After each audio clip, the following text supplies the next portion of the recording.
Paano ka makakapag-ipon kung 800 hanggang 1,000 SGD lang ang sinasahod mo? Lahat nagsasabi na malaki ang sweldo sa Singapore. Pero kung ikaw ay kumikita ng 800 hanggang 1,100 SGD bawat buwan, ang totoo ay maliit lang ang natitira pagkatapos ng renta, pagkain, transport at padala. Sa video na ito, bibigyan namin kayo ng tunay na breakdown ng pera. Walang dagdag, walang bawas. Ito ang OFW Gabay. Totoong impormasyon para sa mga OFW. Walang palipat-lipat. Ang basihan. Magkano ang sahod? Kung ikaw ay work permit holder sa Singapore ngayong 2026, ang karaniwang sahod ay nasa pagitan ng 800 at 1,100 SGD bawat buwan. Ang mga nasa construction at manufacturing ay karaniwang 800 hanggang 950 SGD. Para sa breakdown na ito, gagamitin natin ang 900 SGD bilang basihan. Ito ang pinakakaraniwang figure. Unang gastos, tirahan. Ang pinakamalaking gastos ay tirahan. Kung employer provided ang iyong accommodation, ang karaniwang ibinabawas ito sa sahod mo ng 150 hanggang 250 SGD.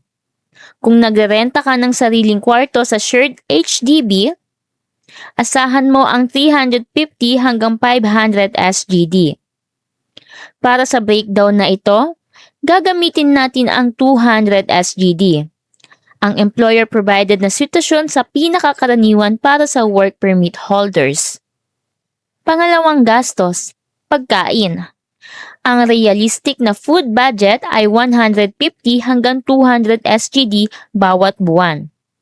Kung nagluluto ka o kumakain ka sa hawker center, bawat kain, gagamitin natin ang 175 SGD.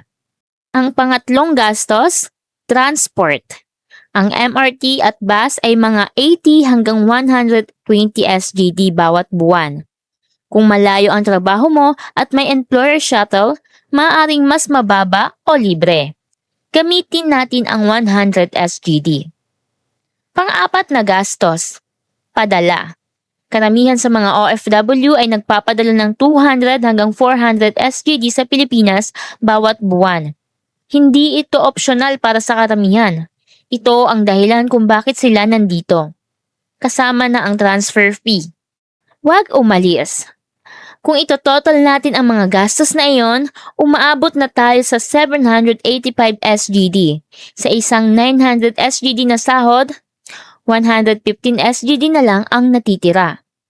Pero hindi pa tayo tapos. May mga gastos na karaniwang nakakalimutan ng mga OFW. At sila ang tahimik na kumukuha ng natitirang pera bawat buwan. Ang mga nakatagong gastos. Load at data plan, 20 hanggang 30 SGD.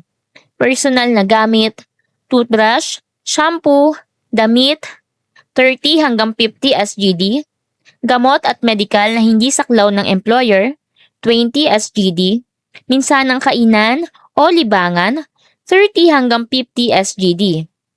Sama-sama, 100 hanggang 150 SGD bawat buwan na hindi napaplano ng karamihan. Ang tunay na savings. Pagkatapos ng lahat ng gastos, ang totoo ay ang isang OFW na kumikita ng 900 SGD ay maaaring makatipid ng 0 hanggang 30 SGD bawat buwan sa unang taon. Hindi ito typo. Para sa mga nagbabayad pa ng placement fee, sa agency ang unang 6 hanggang 12 buwan ay maaaring walang matira. O lugi pa. Ito ang katotohanan na bihirang sabihin ng mga agency at recruiter. Paano nakakatipid ang mga OFW? Ang mga OFW na tunay na nakakatipid sa Singapore ay gumagawa ng 3 bagay. Una, ninenegosyo nila ang employer-provided accommodation bago pa man makarating para hindi na ibabawas sa sahod. Pangalawa, Nagluluto sila ng grupo at nagmi-meal prep para makalimit sa gastos. Pangatlo, nagpapadala sila ng pera sa fixed na schedule, hindi kapag may humihiling, para protektado sila sa treasury spending. Isa pa rin ang Singapore sa pinakamahusay na destinasyon para sa mga OFW pagdating sa kita. Pero ang pagkakaalam ng tunay na numero bago ka dumating, iyon ang pagkakaiba ng makakatipid at ng magsugal ng ilang taon ng buhay.